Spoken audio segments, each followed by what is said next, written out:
But at some point, understanding how harmony works, or at least getting an underpinning for it, does factor in, even if it's not exactly in the playing.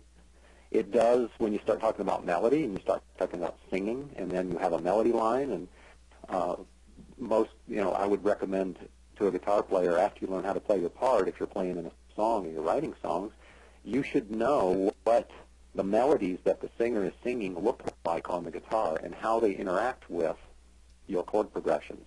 If you do that, a whole world will open up to you. You don't have to do it. You can let your ear guide you, and you can do melodies that interleave with the chord tones and sound strong. But it is the combination of melody and chord progression which create the strength and the emotion, and so it's important to I think it's important to do that. And in the process of doing that, if you do any harmonization, well, then you kind of need to know how that works. And in my view, that's kind of the first step.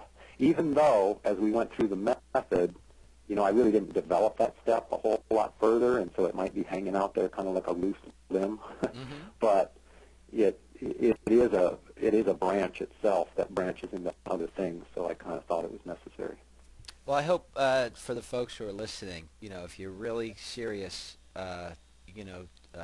student of music or consider yourself a musician, you will rewind on the YouTube the last bit that Troy was just talking about sussing out the notes that the vocalist is singing on the neck of your guitar.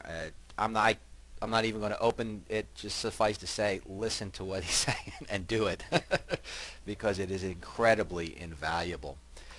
Troy, I want to. That's where the song lies. That's it. It's at the intersection between the melody and chords. That's it. And what he just said, folks, is so heavy when you get to a certain point compositionally, and just listen to it again. So I'm going to leave it at that. So yeah, I guess their question came about because all the rhythm guitar songs on Rhythm One are all heavy numbers, and then the Lucky Day and In the Spirit and Nervosa come along, and Monster Funker. Thank you very much for that one, that title. And then of course, then song 11, Demon's Waltz, comes back, which is just a musical trip to Hades. So incredibly heavy. So they ask a lot of times about that.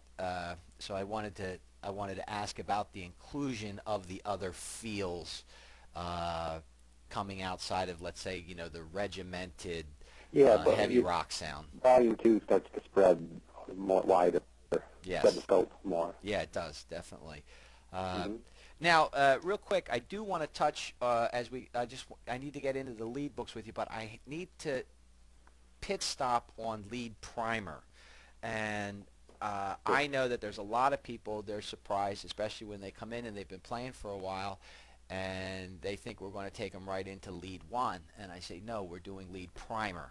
And anybody who's in Troy's books, and if you're not, get into them, number 1. Number 2, if you bypassed lead primer because you thought, well, I've been playing for a couple years or a decade or whatever, take the time, go through lead primer.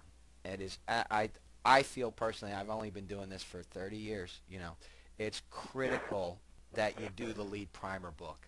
Well, Jimmy, what you're kind of getting at there, it points up something that I've known of for a long time. When I conceived of that whole lead guitar method, my goal was,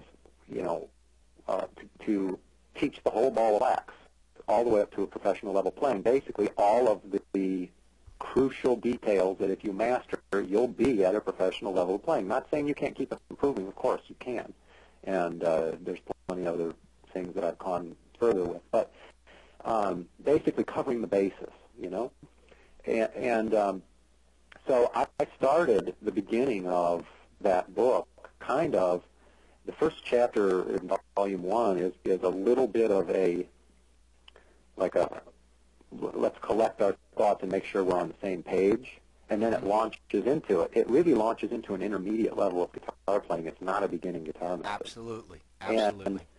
And if you find that you pick up Metal Lead Guitar Volume 1 and you're at all challenged with Volume 1, then I'm going to suggest that you're not really ready to begin the method, because if you're challenged with the Chapter 1, is what I'm saying, in Volume 1, then you're not going to have enough momentum.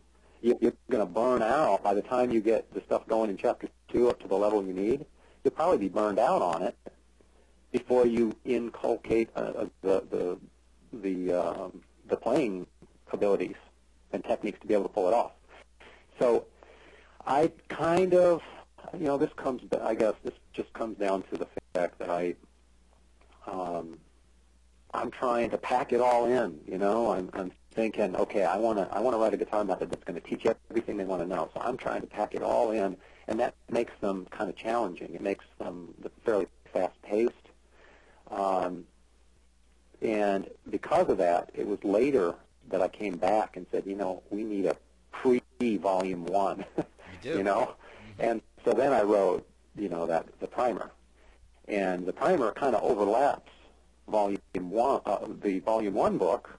In fact, it kind of covers all the way up to maybe end of chapter, almost, maybe the first third or even the first half. Yeah, up to the third song. It's paced more slowly and builds much more steadily, but it actually goes way beyond what a primer does. So I just seem to have this terminal inability to keep things from, to keep things simple. Right. I keep wanting to pack more and more, Yeah, but the primer, the primer, I've taken 200 guys through your method in 10 years teaching this method, and I will tell you, and especially guys that you don't take lessons and you're down at the Guitar Center or wherever it is you go on Saturday, and you see the book and you pick up lead 2, you're going to jump right in, or speed mechanics more likely. Right. Don't not pass this primer by, because it is absolutely critical that you do the foundation properly. It's exactly what Troy's saying. If you jump in, you say, well, I'm going to do 1 and 2. If you master primer, and I mean really master it in terms of technique and timing, not just schmutzing along, Right. you can really play this perfectly against the CD tracks. And by the way, thanks for putting in the rhythm tab for the rhythm tracks, because it's important, to come in and out of the solos. Got it together to do that. And the thing is, I'll guarantee not enough people are doing the primer, because I look at the resistance when I first put primer in a guy's hand who's been playing in a bar band for 10 years. Right. And I'll say, but you can't play in time, and I'll guarantee, as simple as you think that first solo is, you can't play it like a pro. And that's what this book does. And what you just said is a big thing that gets overlooked. Probably one of the biggest things that gets overlooked is that people have an idea that they need to, they want to develop their playing. They need to play well, so they're always challenging themselves and developing their ability. But there's a difference between practicing and performing. And in practicing, you're trying to increase your abilities, yes. In performing, if you have to struggle to get out your performance, or your timing is sloppy or whatever, you're playing above your head. And your performance is going to suck. Basically. That's a technical term. Yeah, that's what we call it technically. And the problem is that if you, if you just constrain yourself to what you can really do, that's what's important for a professional presentation. How good does someone have to be? I kind of hear that. Sometimes people are asking, well, how good do I have to be? And the answer is, good enough to perform flawlessly that which you choose to perform. So if you're playing in a band and your leads are, nothing but Kurt Cobain melody here or there, well, you don't have to have a whole lot of lead technique to pull that off. And I or no one else should be telling you, I certainly wouldn't, that you need more, because the point is you need only enough to express your artistic voice the way you want to.